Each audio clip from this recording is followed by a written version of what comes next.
नमस्कार, मैं हूं अंकुर। आप देख रहे हैं सत्य हिंदी। एक नजर अब तक की सुर्खियों पर। कांग्रेस पार्टी के अध्यक्ष मल्लिकार्जुन खड़गे ने पटना में चल रही CWC मीटिंग में पीएम मोदी और केंद्र सरकार पर जमकर निशाना साधा। मल्लिकार्जुन खड़गे ने कहा कि जिन्हें प्रधानमंत्री मेरे मित्र कहकर शेखी बिगाड़ते हैं, वही आज भारत को कई मुसीबतों में डाल रहे हैं।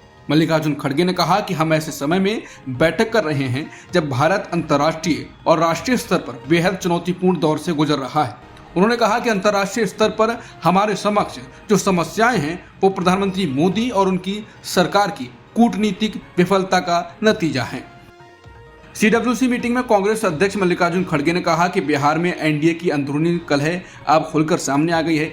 बीजेपी नीतीश कुमार को बोझ मान रही है। उन्होंने ये भी कहा कि बिहार के लोग भाजपा का धार्मिक ध्रुवीकरण नहीं चाहते, वो विकास केंद्रित राजनीति चाहते हैं। मल्लिकार्जुन खड़गे ने यह भी दावा किया कि 2025 के बिहार विधानसभा चुनाव मोदी सरकार के भ्रष्ट शासन के अंत की शुरुआत होंगे। खड़गे ने वोट चोरी के मुद्दे पर भी हमला बोला। खड़गे ने कहा कि विभिन्न राज्यों से हुए खुलासों पर सवालों के जवाब देने के बजाय निर्वाचन आयोग हमसे हलफनामा मांग रहा है। उन्होंने कहा कि जब वोटर लिस्ट से आधिकारिक रूप से छेड़छाड़ की जा रही है तो जरूरी है कि लोकतंत्र की जननी बिहार में अपनी विस्तारित कार्य समिति की बैठक के माध्यम से देश के लोकतंत्र और संविधान को बचाए रखने की अपनी प्रतिज्ञा को पुनः दोहराया जाए। उन्होंने इस बात पर जोर दिया कि निष्पक्ष और पारदर्शी चुनाव लोकतंत्र का आधार है। खड़गे ने दावा किया कि आज निर्वाचन आयोग की निष्पक्षता और पारदर्शिता पर ही गंभीर सवाल उठ रहे हैं। उन्होंने कहा कि बिहार की ही तर्ज पर अब देश भर में लाखों लोगों के वोट काटने की साजिश रची जा रही है। दिल्ली के वसंत कुंज इलाके में स्थित एक आश्रम का प्रमुख स्वामी चैतन्यानंद सरस्वती फिलहाल फरार है। 15 से अधिक महिलाओं ने उस पर छेड़छाड़ और यौन शोषण के आरोप लगाए हैं। वहीं श्री श्रृंगेरी मठ प्रशासन ने चैतन्यानंद सरस्वती को डायरेक्टर के पद से हटा दिया। पुलिस ने उसका आखिरी पता आगरा में होने की जानकारी दी। ये पहली बार नहीं है जब चैतन्यानंद सरस्वती पर आरोप लगे हैं। 2009 में डिफेंस कॉलोनी में धोखाधड़ी और छेड़छाड़ का मामला दर्ज हुआ था। वहीं 2016 में वसंत कुंज में भी एक महिला ने यौन शोषण की शिकायत की थी। पुलिस के अनुसार चैतन्यानंद मूल रूप से उड़ीसा का रहने वाला है और 12 साल तक आश्रम में रहकर वहां संचालन और देखभाल का काम करता रहा। आश्रम ने बयान में कहा कि वो गैर कानूनी और अनुचित गतिविधियों में लिप्त रहा। इस कारण मठ ने उससे सभी संबंध तोड़ दिए हैं और संबंधित अधिकारियों के पास शिकायत दर्ज करवाई। तुर्की के राष्ट्रपति रेसेप तैयब अर्दोआन ने मंगलवार को संयुक्त राष्ट्र महासभा में कश्मीर मुद्दे का जिक्र किया। उन्होंने कहा कि भारत और पाकिस्तान के बीच इस साल अप्रैल में तनाव के बाद हुए संघर्ष विराम से उनकी देश को खुशी है। अर्दोआन ने कहा कि भारत और पाकिस्तान के बीच आतंकवाद विरोधी सहयोग को देखना जरूरी है। उन्होंने उम्मीद जताई कि कश्मीर मुद्दा संयुक्त राष्ट्र के प्रस्तावों के आधार पर और संवाद के जरिए हल किया जाए ताकि कश्मीर के लोगों के लिए सबसे अच्छा हो। तुर्की के राष्ट्रपति ने कहा कि दक्षिण एशिया में शांति और स्थिरता बनाए रखना हमारी सर्वोच्च प्राथमिकता है। वाणिज्य और उद्योग मंत्री पीयूष गोयल ने कहा कि आने वाले वर्षों में भारत अपनी ऊर्जा व्यापार को अमेरिका के साथ बढ़ाने की योजना बना रहा है। उन्होंने कहा कि भारत की ऊर्जा सुरक्षा में आगे अमेरिका की भागीदारी काफी महत्वपूर्ण होगी। गोयल न्यूयॉर्क में US India strategic partnership forum के कार्यक्रम में बोल रहे थे। उन्होंने ये भी कहा कि दोनों देश न्यूक्लियर पावर के क्षेत्र में भी करीबी सहयोगी रहेंगे। गोयल ने कहा कि भारत ऊर्जा व्यापार में बड़ा खिलाड़ी है। हम दुनिया भर से ऊर्जा का आयात करते हैं जिसमें अमेरिका भी शामिल है। आने वाले वर्षों में हम अमेरिका के साथ ऊर्जा उत्पादों का व्यापार बढ़ाने की उम्मीद रखते हैं। विदेश मंत्री एस जयशंकर ने न्यूयॉर्क में ग्लोबल साउथ देशों की उच्च स्तरीय बैठक में एकजुटता, बहुपक्षवाद और संयुक्त राष्ट्र समेत अन्य वैश्विक संस्थाओं के आधार के लिए साझा प्रयास की अपील की। उन्होंने कहा कि ग्लोबल साउथ देशों को मिलकर वैश्विक मुद्दों पर अपनी आवाज को मजबूत करना चाहिए और वैश्विक संस्थाओं में आवश्यक सुधारों को सुनिश्चित करना चाहिए। ये बैठक संयुक्त राष्ट्र महासभा के 80वें सत्र के दौरान आयोजित की गई थी। जयशंकर ने बैठक में देशों से सहयोग और समान दृष्टिकोण अपनाने का आग्रह किया। भारतीय रुपया बुधवार को अमेरिकी डॉलर के मुकाबले 88.8 पर खुला, जो पिछले रिकॉर्ड निचले स्तर से 7 पैसे नीचे है। विदेशी निवेशकों की निकासी, अमेरिकी टैरिफ और H-1B वीजा शुल्क वृद्धि ने मुद्रा पर दबाव बढ़ाया है। विदेशी मुद्रा व्यापारी बताते हैं कि रुपया लगातार अपने रिकॉर्ड निचले स्तर के पास ट्रेड कर रहा है। अमेरिकी टैरिफ और H-1B वीजा शुल्क वृद्धि से निवेशकों की धारणा कमजोर हुई है। अयोध्या विकास प्राधिकरण यानी एडीए ने सरकारी विभागों से एनओसी न मिलने का हवाला देते हुए धुन्नीपुर गांव में मस्जिद निर्माण योजना को खारिज कर दिया है। ये भूमि सुप्रीम कोर्ट के फैसले के अनुरूप राज्य सुन्नी सेंट्रल वक्फ बोर्ड को आवंटित की गई थी। एक स्थानीय पत्रकार ने आरटीआई दायर की। एडीए ने जवाब में कहा कि पीडब्ल्यूडी, नगर निगम, सिविल एविएशन, डीएम और अन्य विभागों से एनओसी नहीं मिले हैं, इसलिए खारिज कर दिया गया है। वहीं मस्जिद ट्रस्ट का कहना है कि उसे सिर्फ अग्निशमन विभाग की ओर से सड़क चौड़ाई को लेकर एक आपत्ति का पता है। ट्रस्ट के सेक्रेटरी ने कहा कि मैं हैरान हूं कि विभागों ने एनओसी क्यों नहीं दिए और एडीए ने मस्जिदों की योजना क्यों खारिज की। उत्तर प्रदेश सरकार ने जाति आधारित राजनीतिक रैलियों, गाड़ियों और बोर्ड पर जाति के नाम लिखने और पुलिस रिकॉर्ड में जाति का उल्लेख करने पर पूरी तरह रोक लगा दी है। इस फैसले से बीजेपी के सहयोगी दल परेशानी में पड़ गए हैं क्योंकि इनकी राजनीति जाति पहचान पर आधारित रही है।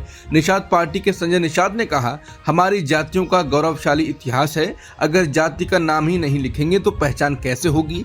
उन्होंने संकेत दिया कि इस आदेश को कोर्ट में चुनौती दी जा सकती है। अपना दल और सुभाषपा ने भी फैसले पर नाराजगी जताई और कहा कि वो जाति आधारित रैली करने का तरीका ढूंढ सकते हैं। वहीं समाजवादी पार्टी के अध्यक्ष अखिलेश यादव ने सवाल उठाया कि 5000 साल से लोगों के दिमाग में बैठी जातिवादी की सोच का क्या होगा। बीजेपी प्रदेश अध्यक्ष भूपेंद्र सिंह चौधरी ने विपक्ष के आरोपों को खारिज करते हुए इसे ऐतिहासिक फैसला बताया और सहयोगियों के असहज होने की बात पर कहा कि मुझे इसकी कोई जानकारी नहीं, लेकिन देखिए वो गठबंधन का हिस्सा हैं, हमारी पार्टी में नहीं है, इसलिए जरूरी नहीं कि वो हर फैसले से सहमत हों और उन्हें अपनी राय रखने का हक है। उत्तर प्रदेश सरकार ने जाति आधारित राजनीतिक रैलियों, गाड़ियों और बोर्डों पर जाति का नाम लिखने और पुलिस रिकॉर्ड में जाति का जिक्र करने पर रोक लगाई। इस आदेश का क्षत्रिय महासभा और ब्राह्मण महासभा ने स्वागत किया है। क्षत्रिय महासभा के राष्ट्रीय अध्यक्ष महेंद्र सिंह तंवर ने कहा कि राम और महाराणा प्रताप ने कभी जाति की बात नहीं की, जाति दिखाना समाज को बांटता है। वहीं यादव, जाट और गुर्जर संगठनों ने इसका विरोध किया। यादव महासभा के अध्यक्ष कप्तान सिंह यादव ने कहा, यह फैसला राजनीतिक है और समाजवादी पार्टी के समर्थन को रोकने की कोशिश है। गुर्जर महासभा के अध्यक्ष दिनेश सिंह गुर्जर ने कहा कि आदेश से झगड़े रोक सकते हैं, लेकिन सरकार को सभी संगठनों से चर्चा करनी चाहिए थी। जाट महासभा के महासचिव जयवीर सिंह ने इसे भेदभावपूर्ण बताते हुए कहा कि SC/ST पर यह नियम लागू क्यों नहीं। उन्होंने कहा कि अगर कोई अपनी जाति जाट या गुर्जर बताता है तो इसमें क्या गलत है। अपनी जाति बताकर वो दूसरों को गाली नहीं दे रहे हैं या उन्हें ठेस नहीं पहुंचा रहे हैं। इस आदेश का विरोध किया जाएगा। फ्रांस के राष्ट्रपति इमैनुअल मैक्रों ने कहा कि अगर अमेरिकी राष्ट्रपति ट्रंप नोबेल शांति पुरस्कार जीतना चाहते हैं तो उन्हें गजा में युद्ध को तुरंत रोकना होगा। मैक्रों ने न्यूयॉर्क से BFM टीवी को बताया कि केवल ट्रंप के पास इजराइल पर दबाव बनाने की शक्ति है। उन्होंने कहा कि हम हथियार नहीं भेजते जिससे गजा में युद्ध होता है, लेकिन अमेरिका करता है, इसलिए केवल अमेरिकी राष्ट्रपति इस पर प्रभाव डाल सकते हैं। इस बीच ट्रंप ने संयुक्त राष्ट्र महासभा में भाषण दिया और कहा कि वो फिलिस्तीनी राज्य को मान्यता देने के विरोध में है क्योंकि इससे हमास को लाभ होगा। अमेरिकी राष्ट्रपति ट्रंप ने मंगलवार को संयुक्त राष्ट्र महासभा में भारत पर फिर आरोप लगाए। ट्रंप ने कहा कि भारत और चीन रूस यूक्रेन युद्ध के मुख्य फंडर हैं क्योंकि दोनों देश रूस से तेल खरीद रहे हैं। ट्रंप ने यह भी दावा किया कि उन्होंने इसी साल मई में भारत पाकिस्तान के बीच संघर्ष को रोका था। उन्होंने चेतावनी दी कि रूस से तेल खरीद पर रोक लगाने के लिए वो बहुत सख्त टैरिफ लगाने को तैयार हैं, लेकिन इसके लिए यूरोपीय देशों को भी साथ आना होगा। बता दें, चीन भारत से कहीं ज्यादा रूसी तेल खरीदता है, फिर भी अमेरिका ने खास तौर पर भारत पर 25% पेनल्टी टैरिफ लगा दिया है, जिससे भारतीय सामान पर ड्यूटी दोगुनी हो गई है। ये ट्रंप का संयुक्त राष्ट्र महासभा को राष्ट्रपति बनने के बाद दूसरा कार्यकाल और पहला संबोधन था। भारत और चीन के रिश्तों में नया सुधार देखने को मिला है। चीन के राजदूत सू फेईहोंग ने कहा कि प्रधानमंत्री नरेंद्र मोदी और राष्ट्रपति शी जिनपिंग की तियानजिन मुलाकात के बाद दोनों देशों के संबंध नए स्तर पर पहुंचे हैं। राजदूत ने कहा कि सीमा विवाद को भारत चीन संबंधों की पहचान नहीं बनने देना चाहिए और दोनों देशों को आपसी सहयोग पर ध्यान देना चाहिए। अमेरिकी राष्ट्रपति ट्रंप प्रशासन ने H-1B वीजा नियमों में बड़े बदलाव का प्रस्ताव रखा। नए प्रस्ताव के मुताबिक अब वीजा चयन प्रक्रिया में ज्यादा कुशल और अधिक वेतन पाने वाले विदेशी कर्मचारियों को प्राथमिकता दी जाएगी। शुक्रवार को व्हाइट हाउस ने ऐलान किया था कि कंपनियों को H-1B वीजा के लिए सालाना $1 लाख फीस चुकानी होगी। यह कदम अमेरिका में काम करने वाले विदेशी पेशेवरों पर सीधा असर डालेगा। ट्रंप प्रशासन का कहना है कि इस बदलाव का मकसद अमेरिकी नागरिकों को विदेशी कर्मचारियों से होने वाली अनुचित वेतन प्रतिस्पर्धा से बचाना है। अमेरिकी राष्ट्रपति ट्रंप ने रूस को पेपर टाइगर बताया है। इसके साथ ही उन्होंने कहा कि यूक्रेन जंग में अपनी खोई हुई जमीन वापस ले सकता है।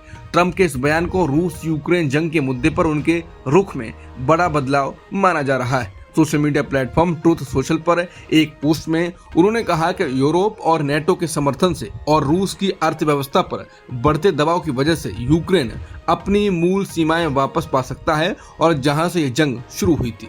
ट्रंप ने कहा कि यूक्रेन और रूस की सैन्य और आर्थिक स्थिति को पूरी तरह से जानने और समझने के बाद उनकी सोच बदल गई है। उन्होंने रूस को पेपर टाइगर बताते हुए कहा कि पुतिन और रूस बड़ी आर्थिक समस्या में हैं और ये यूक्रेन के लिए कार्रवाई करने का समय है। रूस यूक्रेन मुद्दे पर अमेरिकी राष्ट्रपति ट्रंप के रुख में बदलाव के बाद यूक्रेन के राष्ट्रपति वोलोदिमीर जेलेंस्की ने इस पर प्रतिक्रिया दी। ट्रंप के रवैये में बड़े बदलाव को जेलेंस्की ने सराहा। संयुक्त राष्ट्र में पत्रकारों से बात करते हुए उन्होंने कहा कि लगता है कि अमेरिका अब जंग खत्म होने के बाद यूक्रेन को सुरक्षा की गारंटी देने को तैयार है। जब उनसे पूछा गया कि ये गारंटी कैसी होगी तो उन्होंने कहा, मैं झूठ नहीं बोलना चाहता, हमारे पास कोई ठोस जानकारी नहीं है। हालांकि जेलेंस्की ने यूक्रेन को और ज्यादा हथियार, हवाई सुरक्षा और ड्रोन मिलने की संभावना का जिक्र किया। बाद में फॉक्स न्यूज से बातचीत में जेलेंस्की ने कहा कि यूक्रेन की स्थिति को लेकर ट्रंप की ट्रुथ सोशल पर पोस्ट देखकर उन्हें आश्चर्य हुआ, लेकिन उन्होंने इसे एक सकारात्मक संकेत माना कि ट्रंप और अमेरिका जंग के अंत तक यूक्रेन के साथ रहेंगे। अब तक की खबरों में इतना ही। बाकी खबरों के लिए बने रहिए सत्यहिंदी.com के साथ।